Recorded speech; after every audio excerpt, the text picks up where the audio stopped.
Hi guys, so here's your first video on scatter plots. So we're going to talk about scatter plots are basically a way to compare two quantities, x and y. They call it bivariate data. It's just a fancy way of saying x and y, okay?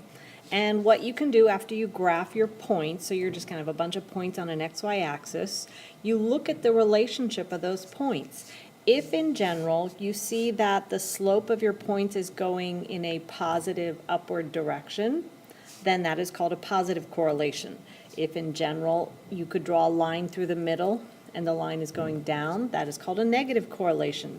If it looks like somebody just stood back and tapped a bunch of points against your xy in the first quadrant there, that's called no correlation.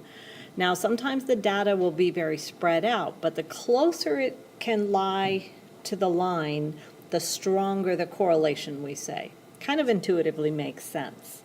So you're comparing, like, you know, your height versus your age, or number of hours watching TV and your GPA. So now finding the line of best fit, that can be a little bit tricky, and different people can come up with different equations given the same data. Because what you're doing is you're trying to find maybe 2 points within the given data, and sometimes you don't even necessarily have to choose an actual point. You could just choose sort of a representative point in the quadrant, and you want to then write the equation of the line based on those 2 points. What you do with that is then you can create what is called a prediction from that equation of the line. So you have, here's the equation of your line. All right, so this would be, say, a positive correlation.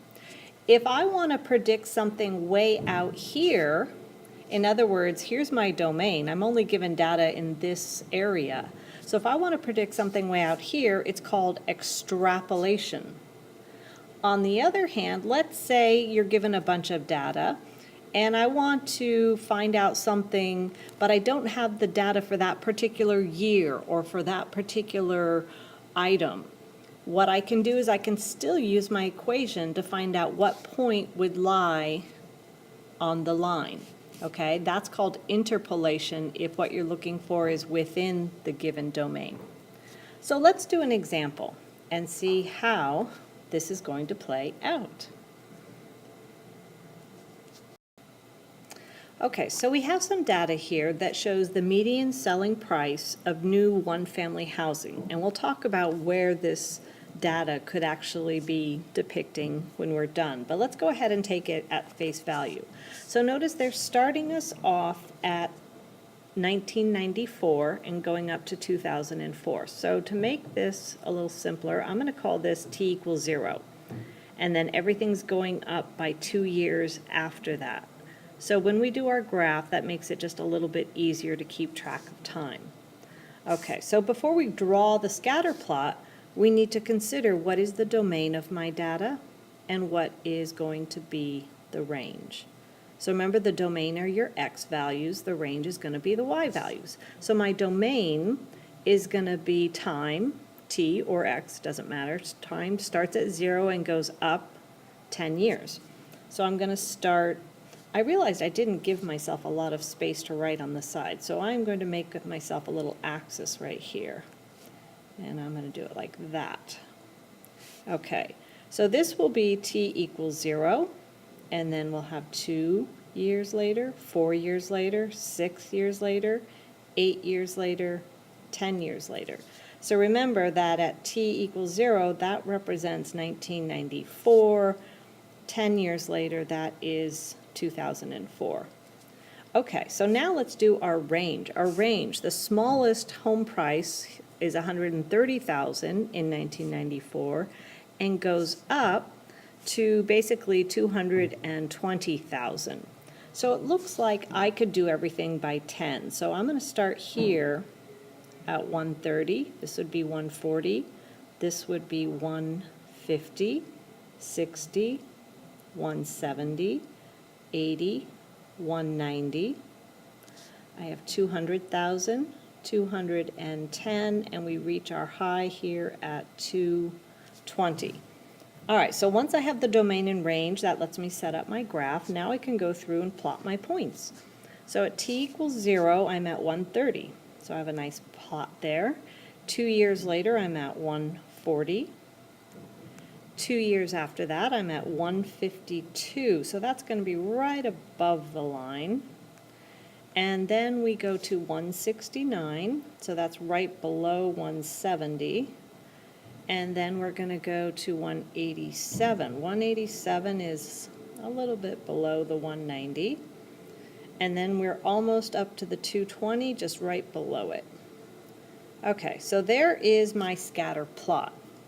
Now we want to come up with the line of best fit so that we can write the equation of a line. And I am totally supportive of you trying to make this as easy as possible. So this is a nice coordinate. Let's pick this coordinate to draw our line. Now notice this data, of course it's not completely linear. The idea is you're going to draw a line that goes through it that kind of represents the general behavior.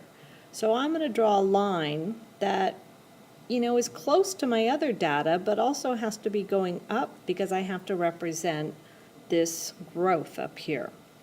So the points that I'm going to choose are I have 0, 130. And then so I want to find another point to use. So it's up to you whether you actually hit another one of your data points or whether you can just on the graph read off a point. So I'm looking at this and I am going to choose this point right here. It looks like I'm hitting at 9 years, I've got 200,000. Okay, so now we're going to go through the process and write the equation of a line. So my slope is going to be 70, that's the difference in the y values, over 9, not necessarily a nice value. And I recommend you might actually want to go to decimals for these. So when I do that, I'm going to have 70 divided by 9, which is 7.78. We'll round it off, 7.78. That is going to be my slope. So I have y, and actually I know my y-intercept, so I'm going to go y point 7.78 t plus 130 because I set 130 right on my y-axis. All right, so that is my prediction equation. So that's answering, use the equation to assess, write a prediction equation. So that was part B. Now we're going to use this equation to assess the prices in 2014. Now we are not going to enter 2014 because remember this is in terms of time since 1994. So this is going to represent when t is 20. Okay, so when t is 20, you're going to take your 7.78 and you're going to substitute in 20 here and then add your 130, and let's see. So we go to our handy dandy calculator and we go 7.78 times 20 plus 130, and that gives me an answer of, drum roll please, 285.6. And again, remember that this is in thousands. So when you're doing problems like this, you want to keep track of your units. Okay, now here's where the interesting part comes in. How accurate do you think this prediction is?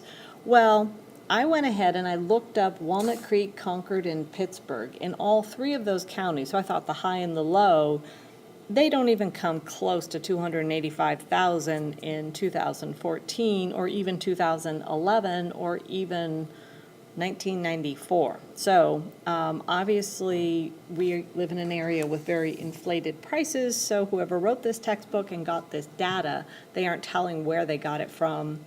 It obviously is including a lot of lower real estate values. But that's the basic process. You plot the points, you draw a line of best fit, you use 2 points within that to determine what the equation of that line is, and then you can either extrapolate or interpolate data based on the equation of your line.